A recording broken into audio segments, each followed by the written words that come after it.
Salut, alors évidemment comme il y a eu une journée cette semaine, 3 matchs ce samedi, ça a commencé avec un demi PSG qui a joué contre Toulouse, parce qu'évidemment sans Kimpembe, sans Verratti, sans Neymar ni Mbappé, ça fait quand même ça ferait beaucoup pour beaucoup d'équipes, ça fait évidemment beaucoup pour le PSG, il n'y a pas de raison.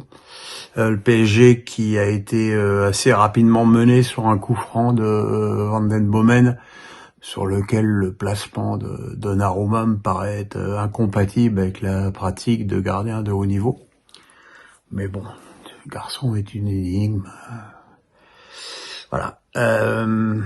Derrière, le PSG a continué à avoir une possession de balle gargantuesque, mais sans trouver de profondeur, hein, parce que bon, t'es sûr que passer de Mbappé et Tiki, c'est pas exactement la même chose, voyez-vous. Hein. Je suis extrêmement dubitatif sur les chances de réussite de l'ancien Rémois dans l'effectif du PSG. À mon avis, le niveau est trop haut pour lui.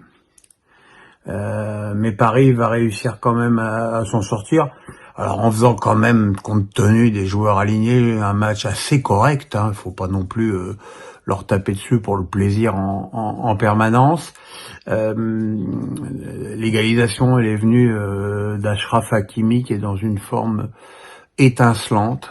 Alors, est-ce que c'est parce que le jeu penchait beaucoup moins à gauche du fait des absences de Neymar et de Mbappé? C'est possible, mais on a quasiment vu que lui sur le plan offensif, et il a égalisé d'une frappe de loin, enroulée du pied gauche absolument somptueuse, avant que Messi, qui a fait quand même un bon match, lui aussi hors de la surface, 2 buts hors de la surface du PSG, c'est assez rare pour être noté, ne donne au PSG la victoire. Maintenant, il est évident que en coupe et à Monaco, la semaine prochaine, ce sera quand même beaucoup plus compliqué.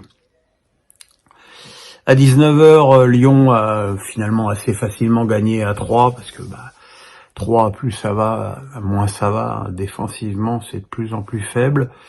Les Lyonnais qui ont longtemps buté, sur cette impression que les Lyonnais ils jouent un match amical, c'est un petit peu agaçant, mais bon, ils ont réussi quand même finalement à trouver l'ouverture avec 2 buts marqués par des jeunes de l'académie, hein, Barcola et Cherki, ce qui montre que tout n'est pas sans espoir dans ce club, avant que malgré la réduction du score de Ronny Lopez, Lacazette me donne un succès plus important à Lyon d'une jolie frappe dans la lunette.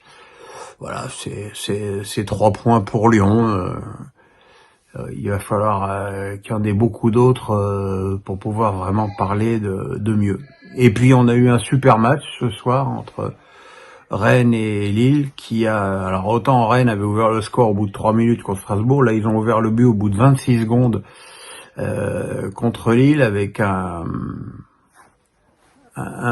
mauvais contrôle du jeune défenseur lillois, dont j'ai oublié le nom, vous m'excuserez, qui a permis à Gouiri de marquer très très rapidement. Et puis derrière, les Rennais ont eu pas mal d'occasions, Chevalier a été bon, et le match a basculé dans la dernière demi-heure avec des Lillois enfin réalistes et qui ont marqué des buts assez sublimes. D'abord l'égalisation de Zegrova, qui a profité d'une talonnade magnifique de Gomez, l'autre Gomez.